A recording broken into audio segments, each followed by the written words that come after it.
Bueno, hoy tenemos un invitado especial, así que voy a invitar al licenciado Mauro Embe, que seguramente ya lo habrán visto en la tele, seguro. Si yo te vi, también te vieron los demás.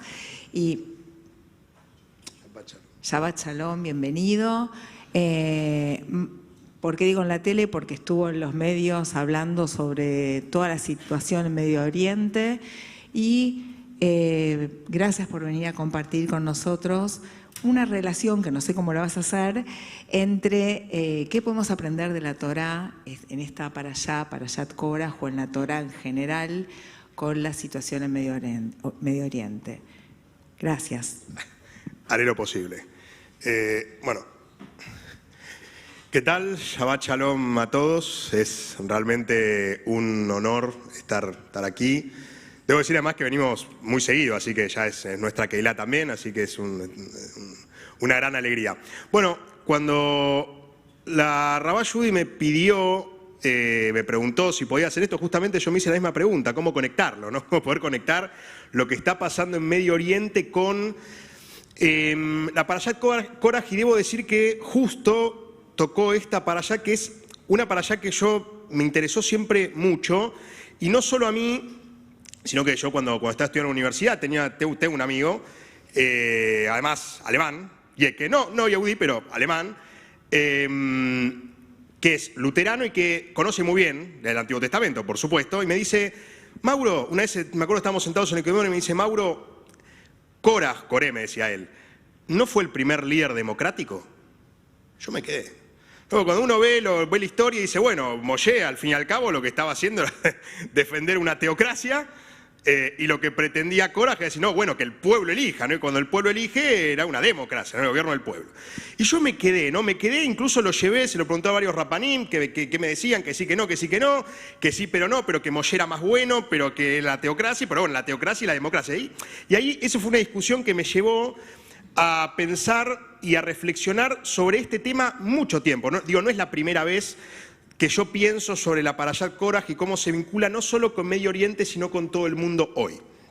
¿Y a qué me refiero con esto? Pues si efectivamente vamos a los hechos, estamos hablando de que Korah era una persona muy importante, ¿no? Primo de Moshe, que tenía no solo muchos seguidores, sino dos seguidores particularmente, Natán y Abiram, ¿no? Que lo secundaban a él y estaban constantemente cuestionando. ¿Y por qué cuestionaban? Bueno, ¿cuál era la autoridad de Moshe para hacer lo que hacía? Y cuál es la autoridad sobre todo de Aarón también, ¿no? De su hermano, para ser nombrado Cohen Agadol, ¿no? el gran sacerdote de los hebreos en el desierto. Y todos sabemos cómo terminó la historia, porque cuando se va a comparar, ¿no? Van a medir, ¿no? Con los inciensos, así, entre Korah y sus seguidores. Y Moshe, ¿qué pasa con Korah? Se lo traga a la tierra, a él y a toda su familia, a sus seguidores. Y es tremendo. O sea que efectivamente en la Torá nos está diciendo cómo la teocracia, no la teo, el Dios, el gobierno de Dios, prevaleció ante la democracia. Ahí estaba la discusión, porque yo cuando me formé en la facultad me enseñaron inconscientemente, quizás, que el mejor modelo era un modelo democrático. ¿Y cómo puede ser que yo cuando leo la Torá veo que no, que se defiende un modelo teocrático? Y eso me llamó mucho la atención. Después, bueno, empecé a indagar un poquito más y empecé a entender que no solo tiene que ver con el modelo de gobierno, no particularmente si democracia o teocracia, sino que tiene que ver, en este caso, en el mensaje de la Torá, con la interpretación que se hace de ello. Porque sea lo que sabemos bien los judíos, de hecho, yo diría casi el 95% del judaísmo no es el texto, no es la teocracia versus la democracia, sino que es la hermenéutica de ese texto, la interpretación del texto sagrado. Y debo decir lo siguiente, el judaísmo moderno de hoy, quizás no hace 2000 años, hoy, el judaísmo rabínico, el judaísmo fariseo, el judaísmo prushí, que viene hace 2000 años más o menos, es un judaísmo interpretativo. Entonces, cuando yo leo la Torá, y después se lo dije a mi amigo, ¿no? Cuando seguimos discutiendo esto, yo le digo, pará, en realidad acá no lo tenemos que ver como democracia, ¿cuál es la interpretación de esto? ¿Qué podemos sacar? ¿Cuál es el mensaje que nos quiere dar la Torá adaptado a los tiempos de hoy? Y que efectivamente, Korah se podía disfrazar de lo que en términos modernos llamamos democracia, lo que dice la mayoría, pero en realidad estaba ocultando no solo una ambición muy profunda, sino también una intención que no necesariamente se reflejaba con la moral que Hashem quería para el pueblo hebreo y que Moshe también perseguía. ¿Y por qué lo relaciono esto con Medio Oriente y con el mundo hoy?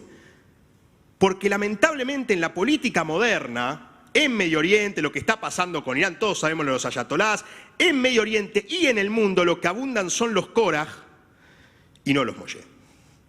Porque puede ser que Moshe haya sido elegido por Hashem para hacer la misión que hizo, el mismo Moshe que tan humildemente dijo cuando estaba con la zarza ardiente, yo. ¿Por qué yo?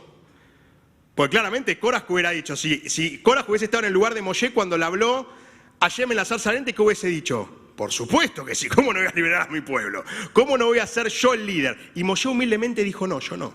¿Por qué yo? Pues no quería. Porque sabemos bien que los mejores líderes son aquellos que no quieren tener la ambición de vida. Por supuesto, la ambición es necesaria, ¿no? Si uno no tiene un poco de ambición en la vida, no se puede mover, ¿no? Siempre tiene un poco de ambición. Pero la ambición desmedida, sobre todo la ambición de poder, es lo que nos carcome.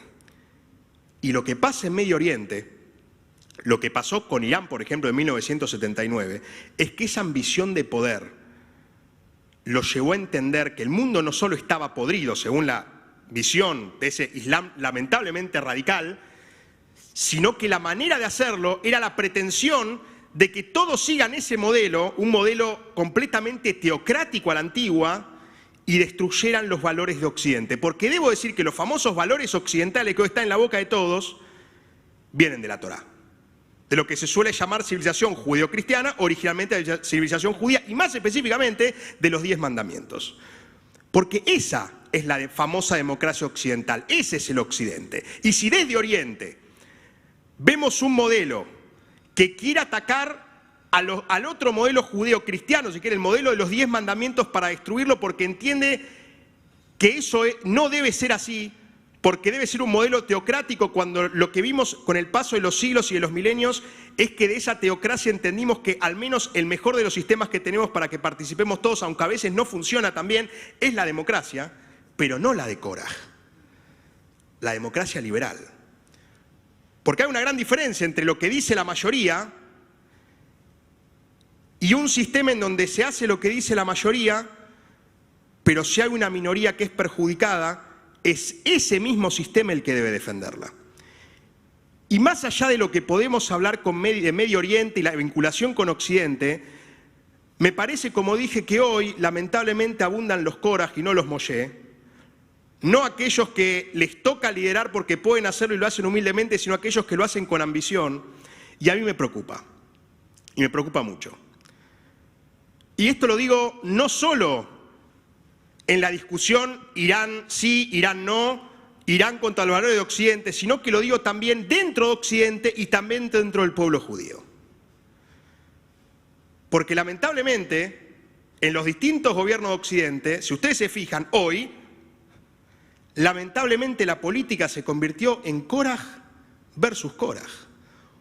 ¿O acaso hay alguno de los políticos que proponga a todos sentarnos a la misma mesa para discutir de manera humilde o compiten en el poder entre sí? Y a mí eso también, otra reflexión respecto a eso, ¿no? Me da cierta congoja, porque yo al mismo tiempo en la facultad estudié que cuando yo pensaba que hacer política era hacer lo mejor para los demás, después me entero cuando leo a Weber que hacer política es hacer un pacto con el diablo.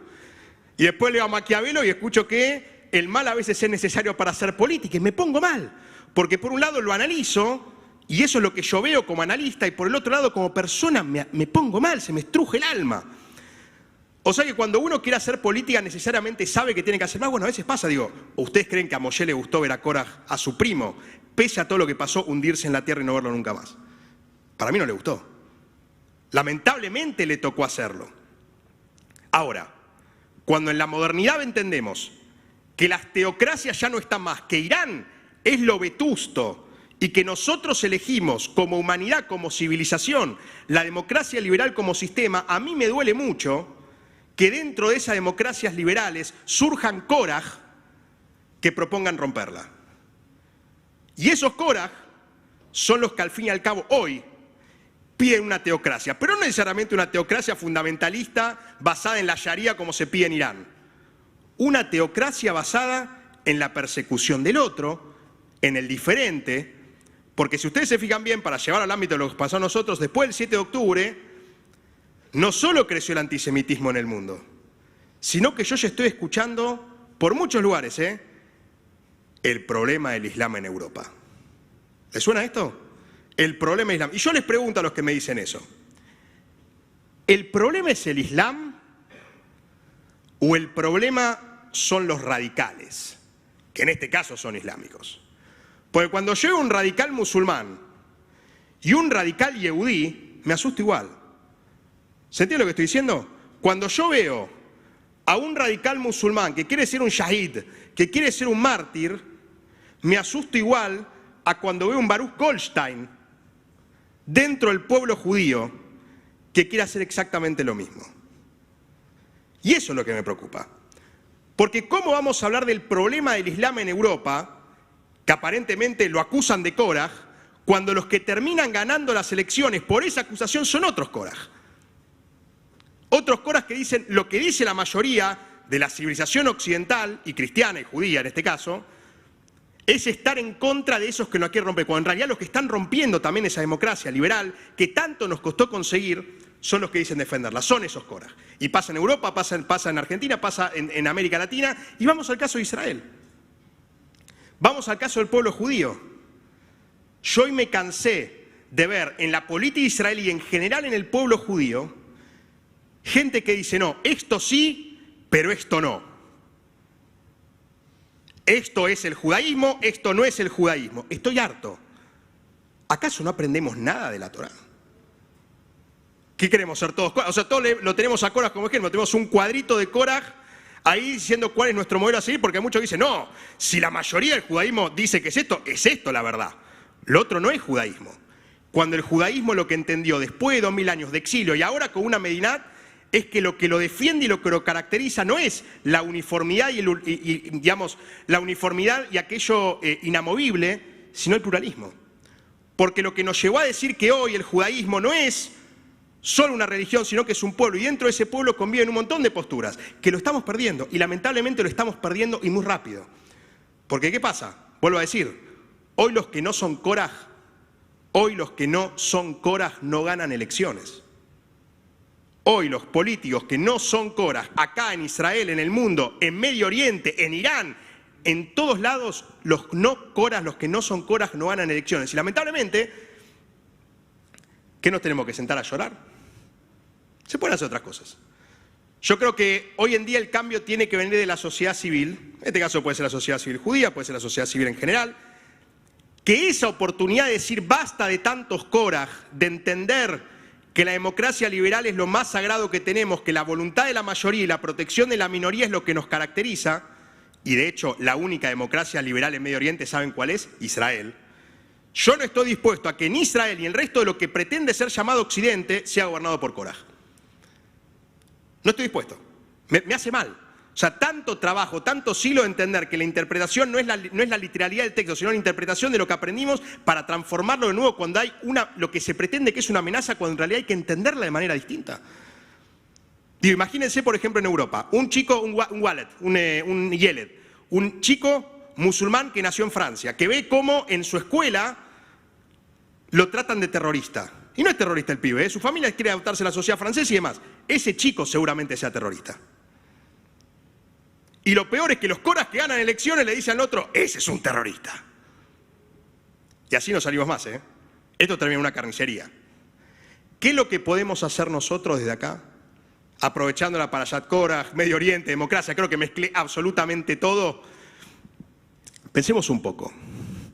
Antes de dejarnos llevar por eslóganes fáciles, pensemos. Sentémonos. ¿Qué me está diciendo? ¿Me está haciendo ser menos plural? ¿Me está ocultando algo aquel que me ofrece el oro y el moro? ¿Qué me está queriendo decir? Y lo mejor es, lo que podemos ver no es que me está queriendo decir, ¿cómo lo veo yo? Aquellos que me dicen, esto es el judaísmo y el resto no es judaísmo. ¿Me está diciendo la verdad o me está mintiendo? Aquellos que me dicen, yo no hablo con el otro porque es una bestia, porque no me respeta.